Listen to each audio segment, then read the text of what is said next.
Okay, hey guys, so today I just want to make this video out to all the gay people. So, like, if you're gay, like, don't be ashamed of it. Don't let anybody judge you for if you're gay. Be gay. If people make fun of you, don't listen to them. They don't have to like you. No. Be yourself. If you want to be gay, be gay. If you were gay and someone tell you to stop, or you just want to stop because you're cool, don't. Just be yourself. And they stop being friends with you, because when you leave them, they're going to need someone. Nobody's going to be there for them.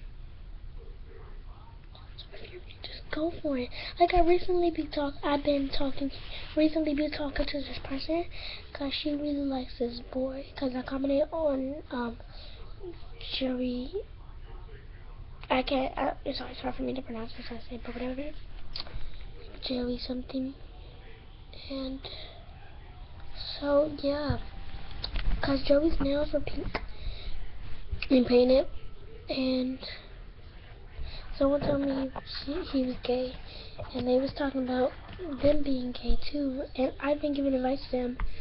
And yeah, because he said he really likes this boy at school. And I've been giving him advice about that boy. So if you're gay, go for it. Because that's how you were made. I mean, some people call it homosexual. Okay, I don't care. Just go for it. Peace.